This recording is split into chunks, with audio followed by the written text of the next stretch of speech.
Hello and welcome to Granada Reports, live with the latest news across the northwest. Hello, thanks for joining us on the programme this evening. They fled the war and hope to set up home in Manchester, but Ukrainian Maria is scared she could be on a Russian hit list because she's a journalist. The US government said that there's a kill list that was created by the Russian government of everybody they want to kill. This is one of our consulting rooms. As you can see, the window was smashed, the place set on fire. Devastated, the doctor telling of his disbelief after his surgery was targeted by arsonists. Trekking up a hill in Cheshire, preparing for Everest, why Alan is confident he can climb 18,000 feet at 80 years young. And it's the end of February. It was warmer, it was wetter, and it was duller than average. But what about spring? All starting tomorrow for us in the weather world. Full forecast a little later on. So please stay with us for all of that. First tonight, the couple who fled the war in Ukraine to head for Manchester because one of them fears they're on a Russian hit list. Maria Romanenko is a journalist and says that the invading Russian forces are cracking down on all forms of free speech now. She's safe in Poland with her partner Jez Myers after a harrowing race for freedom. The couple hope to settle in Jez's hometown of Manchester, but they say their future together's uncertain because of a lack of support from the UK government. They are just two people among an estimated 500,000 who've escaped from Ukraine so far. Our correspondent Elaine Wilcox has the latest. There's a kill list that was created by the Russian government of everybody they want to kill. As the conflict enters a fifth day, Jez Myers and his Ukrainian girlfriend said they had no choice but to flee. Maria is a journalist and her life was at risk. That includes first and foremost Ukrainian journalists and Ukrainian activists. Yeah, that would put me under huge risk. After a torturous journey, they finally made it to safety in Poland. The couple say the support, including a free train ticket to Warsaw, is in sharp contrast to the UK's response, only relaxing the rules on visas after intense criticism. The generosity has been amazing. We're staying with people and they're bending over backwards to help us. When you look at that response compared to the response that we're getting from our government at the moment. Are you ashamed by the government's response? It feels like they're being pushed and they're being shamed into having to do the bare minimum. RAF Typhoon fighter jets built at BAE on the Fylde have been sent as part of the UK's contribution to NATO to patrol the area. The Defence Secretary and Lancashire MP says they'll play a vital role defending Europe. But he rejected Cabinet colleague Liz Truss's call for British people to fight the Russians. It's dangerous. Make sure that, you have to be a trained person. You can't just be I'm afraid it would be dangerous for you to be an amateur to do it. Carolina Davidson fears for her family in the Ukraine and can only watch in horror after settling on the Isle of Man. Her family are staying to defend their homeland. Ukraine is a buffer country between the aggressor and the rest of Europe. So if Ukraine gives in, they'll move into Romania, Poland and the rest, and then the whole world will be involved. Meanwhile, Strix, a kettle manufacturer on the Isle of Man, says it's been hit by a Russian cyber incident, with security experts warning more businesses could be hit in retaliation to Russia's economic sanctions. And donations continue to flood in, filling this house at a children's charity in Chapel on the Frith, organised by Mika, who's from Poland, to help those providing refuge. Stop Putin! Stop the war! Stop Putin! Stop the war! Apart from the humanitarian effort, Ukrainians in the northwest have voiced their opposition to war. Hundreds gathered in Manchester at the weekend to urge Russia to end its bombs and shelling. Our family can't get out because obviously the men aren't allowed past the borders, and my family won't leave without them. They're all probably going to have to go and fight for our country.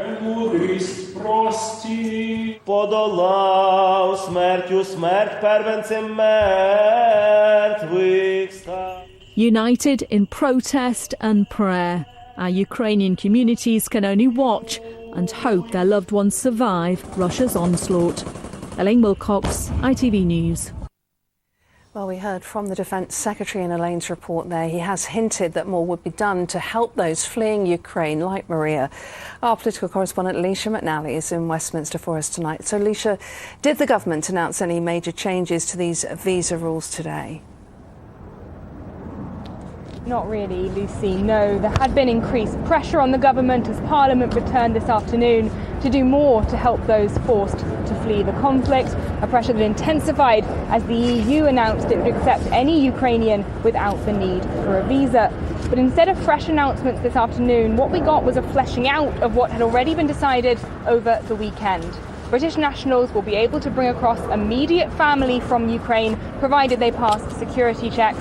Around 100,000 people will have the right to work here and access public services. But exactly what immediate family means has been the cause of a real political row this afternoon. On the government's own website, it's defined in just 5 bullet points, essentially limited to children under 18, long-term partners who live together, or people joining their medical carers.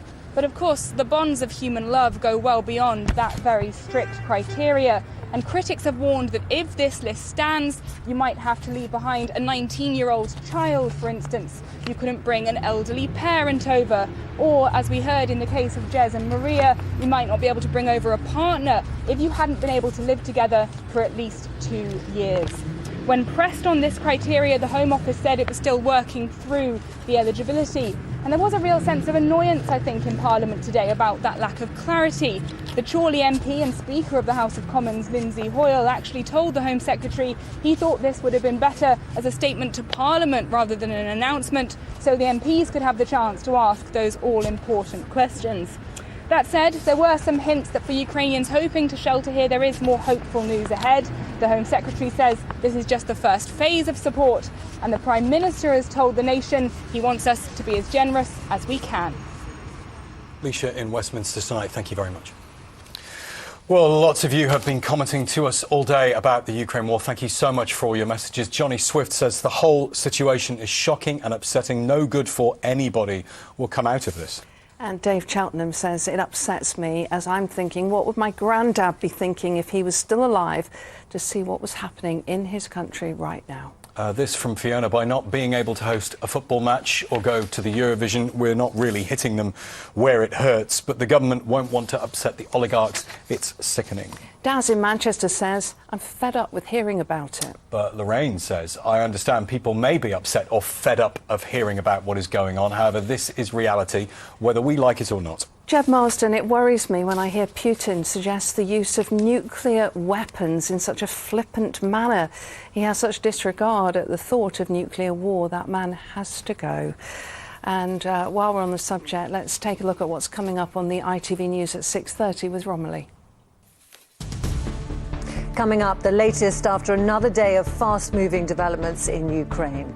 Negotiators from both sides have opened peace talks, with Ukraine calling for a Russian ceasefire. It hasn't yet stopped the fighting as Russia continues its assault. But at what cost? Today, the value of the ruble slumped to a record low. While tonight, FIFA and UEFA prepare to suspend Russia from international football. We'll have all the latest on the conflict at 6:30.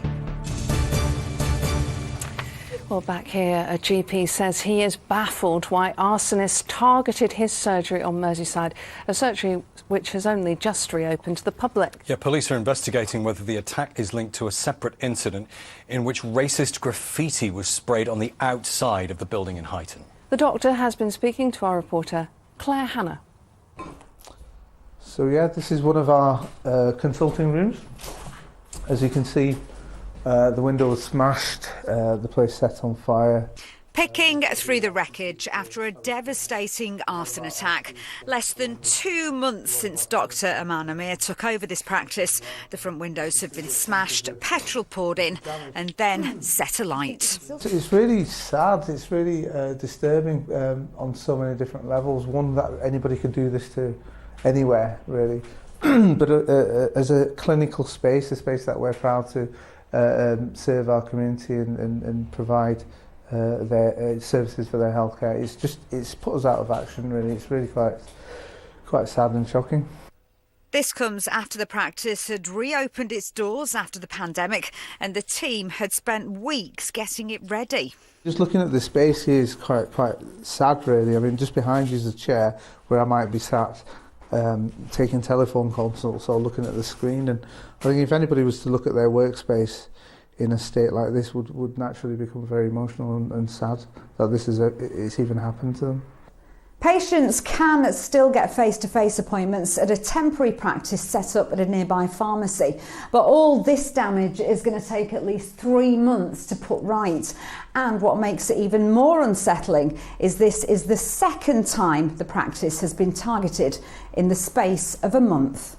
Within days of joining the practice, there was some graffiti outside on the walls. Some horrible racial slurs were written on the walls. And what would you say to the people who've done it? I don't think I've got anything to say to them, really, because I just thought I in my life and in my own sphere of people, we just wouldn't understand what motivates someone to do something like this. We should be, I feel, a society that just doesn't tolerate such behaviour. Yeah, the mind boggles. It's very difficult to try and understand why and how. Merseyside police are investigating both incidents, both attacks on the NHS, who not so long ago we were all clapping for. Claire Hanna, ITV News, Huyton. A revolutionary way to give a voice to someone who is losing the power of speech through motor neurone disease. And a man in Cumbria who has the disease himself is helping to develop it. It involves reading aloud a digital book to make a copy of your voice. Machines which help people with MND communicate can sound like a talking computer, but this actually sounds like the person it's helping. Yeah, it's a real breakthrough. As Ralph Blunsom reports, it's thought that this technology could go on to help people all around the world who have the condition. Hello, I am Alan and I am using my new digital voice. With this voice, I will always be me. This technology is amazing. Alan and Dawn Towett at their home in Lakeside near Newby Bridge. The voice you've just heard is recognisably human and recognisably Alan's. It's the end result of a project to give a voice to people with motor neurone disease who could be about to lose theirs. Once your muscles in your arms or legs go, then the only thing you would possibly have to communicate would be your voice. And if that goes, then you're really going to be stuck with communicating with your loved ones, your friends, your family, your carers. Current technology being used to record a voice onto a mobile phone or other device can be very time-consuming and complicated. The new technology that's being pioneered by Alan here at Lakeside has put an end to all that. 5 years ago when I was first diagnosed, the technology was really slow, a bit clunky. You had to sit for hours and days and record 1,600 phrases, which were quite meaningless. The new method involves reading aloud a digital book, which takes about half an hour to do. My voice might start to change, or I might need to use a computer to help me say the things I want to. The book, which tells the story of a person with MND explaining their condition to their loved ones, records the voice and stores the sounds. They can then be transferred onto devices like mobile phones or laptops and used in phrases and words chosen by the user. The technological breakthrough is that the voice sounds like the user. Unfortunately, with MND, about 80% of people living with MND will eventually rely on some sort of device, some sort of communication device to be able to communicate. So it's really important that people bank their voice as quickly as possible after the diagnosis. For me to know that the future is going to hold Alan's voice, sounding like Alan's voice, just lets me keep my husband that little bit longer and lets me have that identity that I, associate with Alan. And I think it's crucial that it sounds like the person it should be. The software is the result of a collaboration between some of the biggest tech giants, including Rolls-Royce, Intel and Dell Technologies. It could soon be helping people around the world. At its heart, though, is the power of the human voice. I will always love you. Aww, I'll always love you too. Ralph Blunsom, ITV News, Lakeside. Now then, you might have seen the programme Breaking Dad, where Bradley Walsh takes on a series of impossible tasks with his son. Well, tonight we have a version of Breaking Grandad, the 80-year-old man from Cheshire joining forces with his grandson to take on the highest mountain in the world. Yeah, it's all for a cause very close to their hearts. Their training for Everest is well underway, and as our correspondent Andy Bonner explains, involves climbing a much smaller hill in this part of the world. It's not easy finding places to train for tackling the world's tallest mountain. You'd need to climb Helsby Hill many times to get to the height of Everest's base camp. But that's exactly where Matt and his granddad Alan are heading next month. No easy feat, especially when you consider the age gap. OK, so 29 and... 80. And 80, OK. Who's the fittest? Sure this man is. I'd like... Yeah, hopefully me. You don't conquer the mountain, you conquer yourself. And that's the key. So it was all basically about, we promised we'd do it, so we must do it. In fairness, Alan knows a thing or two about mountains. He's previously climbed Kilimanjaro and is determined to trek up Everest in memory of his niece, Izzy McKeegan from St Helens. She died from cancer a week before her 20th birthday. I promised that we'd climb Everest, hence we're going to do it. And Matt has always wanted to take a mountain on. Yeah, why not start with Everest? It's amazing both him and Uncle Alan, who's 80, have taken on this challenge. She was incredibly touched and proud that they would take on such a difficult challenge. You know, not many families have that kind of support. We're very lucky. Izzy was working at Camp America when she was diagnosed. She flew home and was cared for by Clare House Hospice. Both will benefit from the fundraising, with a scholarship helping disadvantaged youngsters from the Northwest go to the United States. Meanwhile, guides and scouts are decorating pebbles in her memory and leaving them across the world. The next will be going with Matt and Alan. I've been harbouring it in my house for the last year, so waiting to take that up. Yeah. We just dropped one off in France, didn't we? So the next stop is Everest next. Yeah. And it's just trying to spread the word, not about Izzy, but about what can be achieved. Because she came from an ordinary home. Like, you know, I came from a council house in Liverpool. It doesn't matter where you come from. You can achieve whatever you want to achieve. Yeah. And she did. And she would have been the sort of girl, if I wasn't going, she'd go with Matt. You know. She just threw herself into things.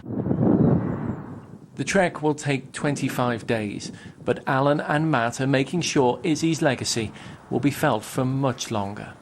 Andy Bonner, ITV News, Helsby. Alan, you are a total superstar. The very best of luck to you and Matt with that. And talking of fundraising superstars, good luck to radio presenter and I'm a Celeb runner-up, Jordan North, who, as we can see, has just set off on a very special voyage. Yeah, he's rowing 100 miles in just 5 days on our canals to make his way all the way from London to his hometown and happy place of Burnley. He's rowing for 8 hours a day in aid of Red Nose Day and hopes to arrive in Burnley this Friday. He'll have a red nose by then and a few other red things, I would imagine. Yeah, a bit of chafing, I suspect. There's bound to be a great welcome for him when he arrives. Let's see what the weather for Burnley and the rest of the Northwest has in store. Here's Kerry. Now that is brew weather. And only boiling what she needs. United Utilities sponsors ITV Granada weather. Big up you, sis. Hello, good evening. Yes, not the best of weather conditions today for anyone doing outdoor activities. Jordan will have a better day tomorrow, and for his arrival on Friday in Burnley, not looking too bad either. In other news, the Intergovernmental Panel for Climate Change issued part 2 of their report today. The first one was just before COP26 last year. Grim reading, to be honest. Climate change is here in the UK, and the impacts are being seen sooner than forecast in the previous report, and there's a desperate, urgent need for adaptation. This word we'll be using quite a lot over the coming months and years, adapting to climate change. I've popped a link on my Twitter feed, and if it's all a little bit too overwhelming and too much, simple questions to climate change we're hoping have been answered in our new video section, Climate Explorers, on our Granada weather page. So back to the weather. It's been pretty grim out there over the last few hours with some heavy rain, poor driving conditions, but it all becomes drier, clearer and colder overnight tonight with some mist and fog patches and certainly a frost away from towns and cities. So a clear but cold start tomorrow with some morning mist and fog, which will hopefully lift quite quickly. And after that chilly start, give us a decent day with light winds, so actually feeling really quite pleasant and spring-like for the first day of the meteorological spring. And highs tend to be about 9, possibly 10 Celsius, so around the average actually for the time of year.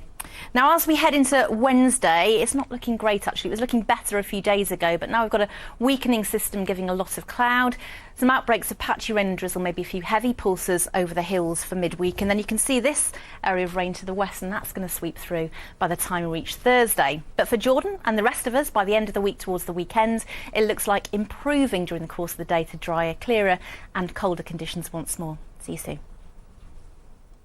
United Utilities sponsors ITV Granada weather. 2 sugars, please. Oh, lovely. Thanks, Carrie. Before we go, a couple of final thoughts from you on Ukraine. Jax Buckland has been in touch. He says, I am worried for the world our children will grow up in. We're going backwards in many ways. Power-hungry idiots care more about themselves than basic human life and happiness. Lindsay Stanton says she's sad and upset to see innocent people and children scared, fleeing and saying goodbye, but also full of admiration. The Ukrainians are strong and brave with a fabulous leader. I hope peace talks are fruitful. I can't contemplate otherwise. From us all, good night. Good night.